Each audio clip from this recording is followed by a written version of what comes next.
Welcome to Off Duty. I'm Wendy Bounds. Now, for the 85th Academy Awards this weekend, the competition is so stiff we had to pull together a cheat sheet to get prepped. Now, first things first, who is going to win Best Picture? Argo, Lincoln, Silver Linings Playbook? I am torn. What about you? Let us know in the comments below or on Twitter at WSJ Live. And meantime, let's hear what our expert has to say. The 85th Academy Awards are kicking off this Sunday, February 24th at 7 p.m. Eastern, 4 p.m. West Coast time in Los Angeles. Here's what you will see. First-time host Seth MacFarlane from The Family Guy, major stars like Denzel Washington on the red carpet, and a performance from Barbra Streisand. But first, let's take a look at the major snubs. Argo, the Iran hostage drama directed by and starring Ben Affleck, is up for Best Picture, but Affleck isn't nominated for Best Director or for Best Actor. Zero Dark 30, a thriller about the hunt for Osama bin Laden, scored nominations for Best Picture, but the director of the movie, Catherine Bigelow, was passed over. Some of the top Oscar categories will come down to face-offs. Best Actor will be a showdown between Daniel Day-Lewis in Lincoln and Hugh Jackman in Les Mis. Give Bradley Cooper of Silver Linings Playbook an outside chance. The two leading ladies for Best Actress are Jessica Chastain in Zero Dark 30 and Jennifer Lawrence in Silver Linings Playbook. Best Supporting Actress is a three-way race between Sally Field in Lincoln, Anne Hathaway in Les Mis, and Helen Hunt in The Sessions. The Best Supporting Actor field includes heavy hitters like Robert De Niro in Silver Linings Playbook, but Christoph Waltz in Django Unchained seems to have momentum. So who will win Best Picture? The race is wide open with Argo, Beasts of the Southern Wild, Les Mis, Lincoln, Silver Linings Playbook, Django Unchained, and Zero Dark 30, all with reasonable chances of pulling off a win.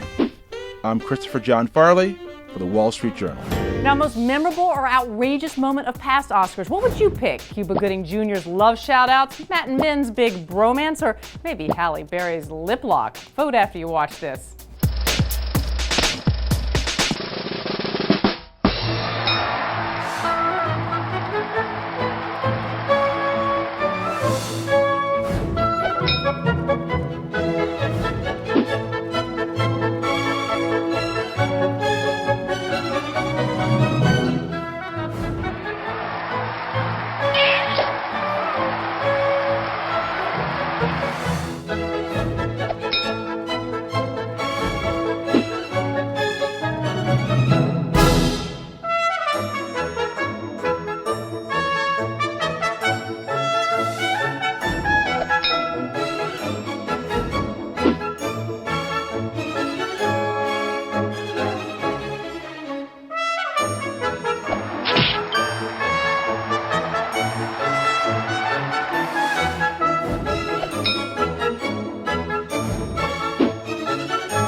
Now, if you're behind on your films, how do you catch up before Sunday? Well, Jason Bellini, he's done some super sleuth work, and he has the short answer.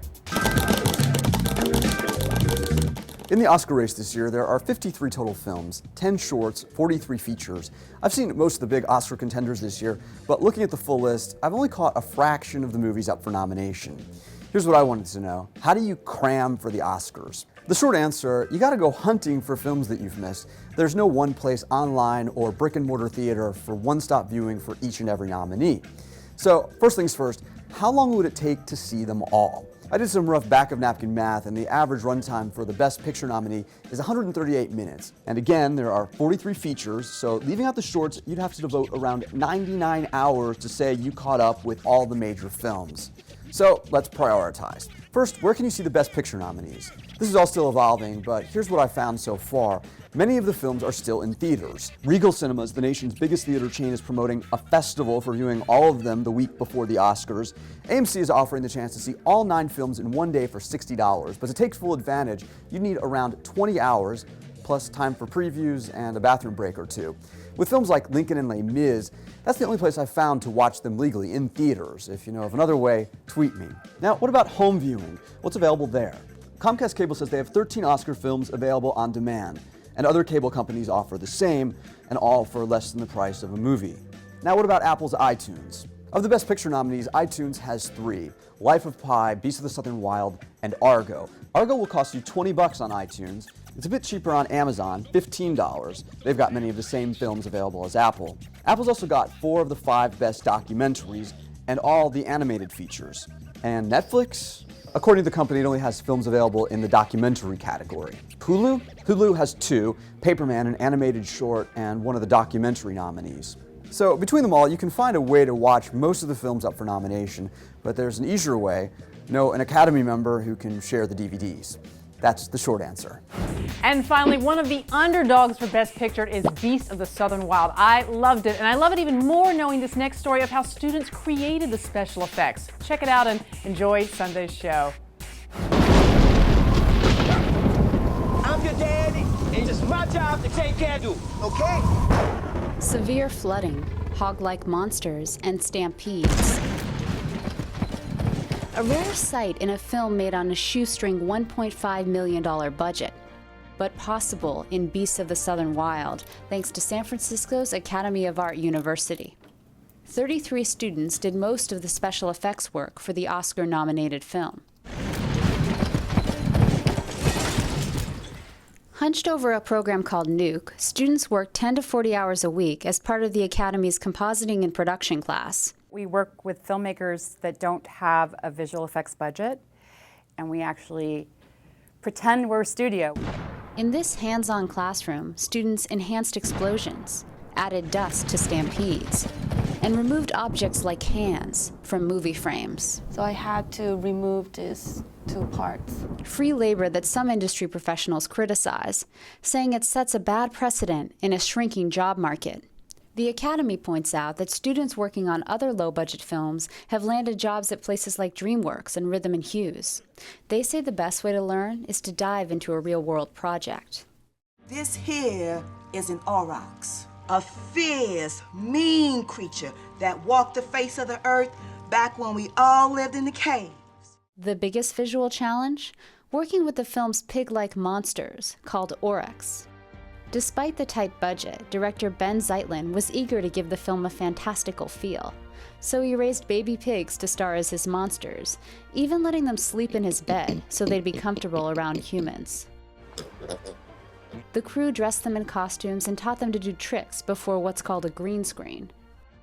When we work on visual effects, a lot of our footage is shot in front of a green screen, and you pretty much use this green screen and remove it and put something else in behind you, like in the case of Beasts of the Southern Wild, oryx or explosions or anything else that you might need.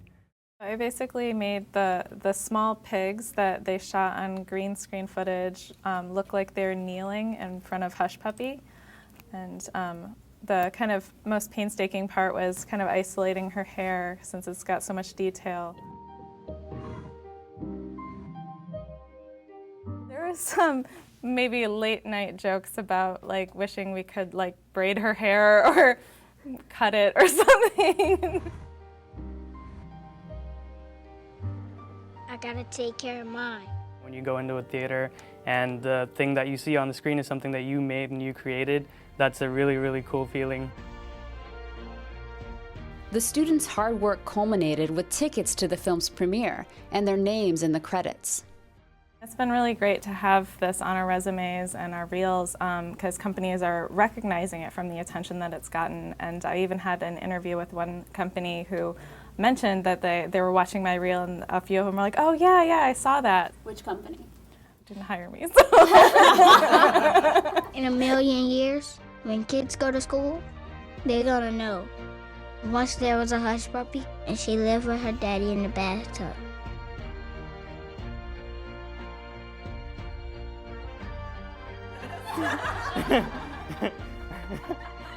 All right, that's a wrap.